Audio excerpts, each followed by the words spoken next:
ಕರೆಕ್ಟಾಗಿ ಕೇಳಿಸ್ಕೊಳ್ಳಿ. ಒಂದಲ್ಲ ಎರಡಲ್ಲ, ಒಟ್ಟಿಗೆ 10,000 ರೂಪಾಯಿ ಕ್ರೆಡಿಟ್ ಆಗಿದೆ ಗ್ಯಾರಂಟಿ ಯೋಜನೆ ಅಡಿ. ಹಾಗಾದ್ರೆ ಯಾವ ಒಂದು ಯೋಜನೆ ಅಡಿ ಹಣ ಕ್ರೆಡಿಟ್ ಆಗಿದೆ ಮತ್ತೆ ಯಾರಿಗೆಲ್ಲ ಹಣ ಕ್ರೆಡಿಟ್ ಆಗಿದೆ ಎಲ್ಲಾದ್ರ ಬಗ್ಗೆನೂ ನಿಮಗೆ ತಿಳಿಸ್ಕೊಡ್ತೀನಿ. ನಿಮಗೆ ವಿಡಿಯೋ ಕರೆಕ್ಟಾಗಿ ಅರ್ಥ ಆಗ್ಬೇಕಂದ್ರೆ ಗೊತ್ತಲ್ವಾ, ವಿಡಿಯೋನ ಕೊನೆ ತನಕ ನೋಡಿ, ಯಾರು ಕೂಡ ಸ್ಕಿಪ್ ಮಾಡಿ ನೋಡ್ಕೋಬೇಡಿ. ಅದಕ್ಕಿಂತ ಮುಂಚೆ ಇನ್ನು ಯಾರು ನಮ್ಮ ಚಾನಲ್ನ ಸಬ್ಸ್ಕ್ರೈಬ್ ಮಾಡ್ಕೊಂಡಿಲ್ಲೋ ದಯವಿಟ್ಟು ಈ ಕಡೆ ಸಬ್ಸ್ಕ್ರೈಬ್ ಮಾಡ್ಕೊಳ್ಳಿ. ಕೆಳಗಡೆ ಕಾಣ್ತಿರೋ ಸಬ್ಸ್ಕ್ರೈಬ್ ಬಟನ್ ಮೇಲೆ ಕ್ಲಿಕ್ ಮಾಡಿ. ಹಾಗೆ ಪ್ರತಿಯೊಬ್ಬರು ಕೂಡ ಒಂದು ವಿಡಿಯೋಗೆ ಲೈಕ್ ಕೊಡಿ. ಯಾಕೆಂದ್ರೆ ನೀವು ಕೊಡೋ ಪ್ರತಿಯೊಂದು ಲೈಕು ಹಾಗೆ ಪ್ರತಿಯೊಂದು ಸಬ್ಸ್ಕ್ರೈಬಿಂದ ನಮಗೆ ಇದೇ ರೀತಿಯಾಗಿ ಕಂಟಿನ್ಯೂಸ್ ಆಗಿ ವಿಡಿಯೋ ಮಾಡಿ ನಿಮಗೊಂದು ಇನ್ಫಾರ್ಮೇಷನ್ ತಲುಪಿಸ್ಬೋದಾಗಿರುತ್ತೆ. ಈಗ ಜಾಸ್ತಿ ಟೈಮ್ ವೇಸ್ಟ್ ಮಾಡಿದೀನಿ, ಡೈರೆಕ್ಟ್ ಆಗಿ ವಿಡಿಯೋಗೆ ಬರೋಣ.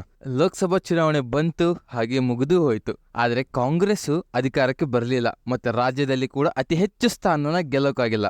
ಆದ್ದರಿಂದ ನಿಮ್ಮಲ್ಲಿ ಸಾಕಷ್ಟು ಜನಕ್ಕೆ ಒಂದು ಡೌಟ್ ಇತ್ತು, ಹೇಗಿದ್ರು ಅಧಿಕಾರಕ್ಕೆ ಬರಲಿಲ್ಲ, ಇನ್ಮೇಲೆ ಏನಾದರೂ ಗ್ಯಾರಂಟಿ ಯೋಜನೆಗಳನ್ನ ಸ್ಟಾಪ್ ಮಾಡ್ತಾರಾ ಅಂತ. ಆದರೆ ಎಲ್ಲರೂ ಕೂಡ ಒಂದು ಕ್ಲಾರಿಫಿಕೇಶನ್ ಕೊಟ್ಟರು. CM ಸಿದ್ದರಾಮಯ್ಯ ಅವರಿಂದ ಹಿಡಿದು ಲಕ್ಷ್ಮೀ ಹೆಬ್ಬಾಳ್ಕರ್ ಆಗಿರ್ಬೋದು, DK ಶಿವಕುಮಾರ್ ಆಗಿರ್ಬೋದು, ಹಾಗೆ ಇನ್ನುಳಿದ ಸಾಕಷ್ಟು ಕಾಂಗ್ರೆಸ್ ಸಚಿವರು ಹಾಗೆ ನಾಯಕರು ಒಂದು ಕ್ಲಾರಿಫಿಕೇಶನ್ ಕೊಟ್ಟರು. ನಾವು ಯಾವುದೇ ಥರದ ಗ್ಯಾರಂಟಿ ಯೋಜನೆಗಳನ್ನ ಸ್ಟಾಪ್ ಮಾಡಲ್ಲ, ನಾವು ಅದನ್ನ ಕಂಟಿನ್ಯೂ ಮಾಡೇ ಮಾಡ್ತೀವಿ ಅಂತ. ಆದರೆ ಅದನ್ನ ನಂಬೇಕಂತಂದ್ರೆ ಯಾವ ಒಂದು ಯೋಜನೆ ಹಣನೂ ಕೂಡ ಯಾರೊಬ್ಬರಿಗೂ ಕರೆಕ್ಟಾಗಿ ಬರ್ತಾ ಇಲ್ಲ. ಮತ್ತೆ ಮೇನ್ ಆಗಿ ಇಲ್ಲಿ ಮಹಿಳೆಯರಿಗೆ ಏನ್ ಡೌಟ್ ಇರೋದಂದ್ರೆ, ಗೃಹಲಕ್ಷ್ಮಿ ಯೋಜನೆ ಹಣ ಬರುತ್ತಾ ಅಥವಾ ಸ್ಟಾಪ್ ಮಾಡ್ತಾರಂತ. ಇದ್ರ ಬಗ್ಗೆ ಸಾಕಷ್ಟು ಕ್ಲಾರಿಫಿಕೇಶನ್ ಎಲ್ಲರೂ ಕೊಡ್ತಿದ್ದಾರೆ, ಆದ್ರೆ ಹಣ ಮಾತ್ರ ಯಾರೊಬ್ಬರು ಕರೆಕ್ಟಾಗಿ ಜಮಾ ಆಗ್ತಾ ಇಲ್ಲ. ಈ ಒಂದು ವಿಡಿಯೋ ನೋಡಿದ್ಮೇಲೆ ನಿಮಗೆ ಸ್ವಲ್ಪನಾದ್ರೂ ಭರವಸೆ ಬಂದೇ ಬರುತ್ತೆ. ಎಲೆಕ್ಷನ್ಕಿಂತ ಮುಂಚೆ ಕಾಂಗ್ರೆಸ್ ಸರ್ಕಾರದವರು ಯಾವ ರೀತಿಯಾಗಿ ಹಣನ ಬಿಡುಗಡೆ ಮಾಡ್ತಿದ್ರು, ಇನ್ಮೇಲೆ ಅದೇ ರೀತಿಯಾಗಿ ಹಣ ಬಿಡುಗಡೆ ಮಾಡ್ತಾರಂತ ಸ್ವಲ್ಪನಾದ್ರೂ ಭರವಸೆ ಬಂದೇ ಬರುತ್ತೆ. ಅಂತ ಒಂದು ಸಿಹಿ ಸುದ್ದಿ ಈ ವಿಡಿಯೋದಲ್ಲಿ ನಾನು ನಿಮಗೆ ಹೇಳ್ತಾ ಇದ್ದೀನಿ. ಯಾಕಂತಂದ್ರೆ ಏನ್ ಗ್ಯಾರಂಟಿ ಯೋಜನೆ ಹಣ ಬರಬೇಕಾಯ್ತಲ್ಲ, ಅದನ್ನ ಈಗ ಸ್ಯಾಂಕ್ಷನ್ ಮಾಡಿದ್ದಾರೆ. ಹಾಗಾದ್ರೆ ನೀವು ಇಲ್ಲಿ ಕೇಳ್ಬೋದು, ಯಾವ ಒಂದು ಯೋಜನೆ ಹಣನ ಸ್ಯಾಂಕ್ಷನ್ ಮಾಡಿದ್ದಾರೆ ಅಂತ. ಅದ್ರ ಬಗ್ಗೆ ಈಗ ನಾನು ನಿಮ್ಗೆ ತಿಳಿಸ್ಕೊಡ್ತಾ ಇದ್ದೀನಿ. ಎಲ್ಲರೂ ವಿಡಿಯೋನ ಕಂಪ್ಲೀಟ್ ಆಗಿ ನೋಡಿ, ಅಂದ್ರೆ ಇದರಲ್ಲಿರೋ ಎಲ್ಲ ಇನ್ಫಾರ್ಮೇಶನ್ ನೀವು ಪರ್ಫೆಕ್ಟ್ ಆಗಿ ತಿಳ್ಕೊಂತೀರಾ. ಹಾಗೆ ಪ್ರತಿಯೊಬ್ಬರು ವಿಡಿಯೋಗೊಂದು ಲೈಕ್ ಕೊಡಿ. ಇಲ್ಲಿ ನೋಡಿ, ಗೃಹಲಕ್ಷ್ಮಿ ಯೋಜನೆ ನೀವು ಪ್ರತಿ ತಿಂಗಳು 2,200 ರೂಪಾಯಿ ಪಡ್ಕೊಂತಿದ್ರಿ. ಕೆಲವೊಂದಿಷ್ಟು ಮಹಿಳೆಯರಿಗೆ ಹಣ ಬಂದಿದ್ರೆ ಇನ್ನ ಸಾಕಷ್ಟು ಮಹಿಳೆಯರಿಗೆ ಹಣ ಜಮಾ ಆಗ್ತಾ ಇರಲಿಲ್ಲ.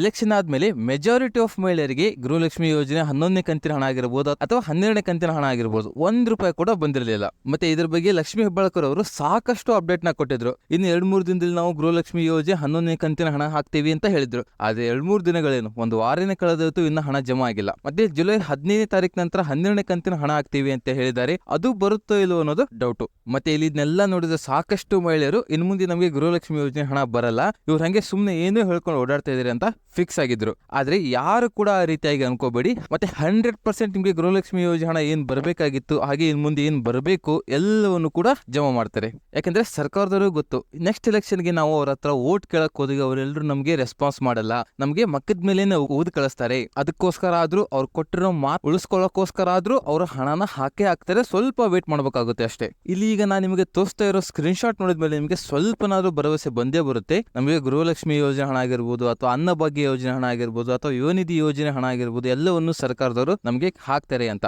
ಈ ಒಂದು ಸ್ಕ್ರೀನ್ ಶಾಟ್ ನೀವು ನೋಡ್ತಿದ್ರಲ್ಲ, ಅಂದ್ರೆ ಅವ್ರಿಗೆ ಯುವನಿಧಿ ಯೋಜನೆ 3 ತಿಂಗಳು ಹಣನು ಒಟ್ಟಿಗೆ ಹಾಕೊಟ್ಟಿದ್ದಾರೆ ಅಂತ. ಅದಕ್ಕೋಸ್ಕರ ಹೇಳ್ತಾ ಇದ್ದೀನಿ, ಸ್ವಲ್ಪ ವೇಟ್ ಮಾಡಿ. ನಿಮ್ಗೆ ಎಲ್ಲ ಯೋಜನೆ ಹಣ ಏನ್ ಪೆಂಡಿಂಗ್ ಇತ್ತು ಅಥವಾ ಮುಂದೆ ಏನ್ ಬರಬೇಕು ಎಲ್ಲವನ್ನು ಹಾಕೊಡ್ತಾರೆ. ಸ್ವಲ್ಪ ವೇಟ್ ಮಾಡಿ, ತಾಳ್ಮೆಯಿಂದ ವೇಟ್ ಮಾಡಿ. ಹಣ ಬಂದೇ ಬರುತ್ತೆ, 100% ಹಣ ಬರುತ್ತೆ. ಈ ಒಂದು ವಿಡಿಯೋನ ಎಲ್ರಿಗೂ ಶೇರ್ ಮಾಡಿ, ಯಾಕಂದ್ರೆ ಎಲ್ರಿಗೂ ಒಂದು ವಿಡಿಯೋ ನೋಡಿ ಸ್ವಲ್ಪ ಖುಷಿ ಆಗ್ತಾರೆ. ಹಾಗೆ ವಿಡಿಯೋಗೆ ಲೈಕ್ ಕೊಡೋದನ್ನು ಮಾತ್ರ ಮರಿಬೇಡಿ.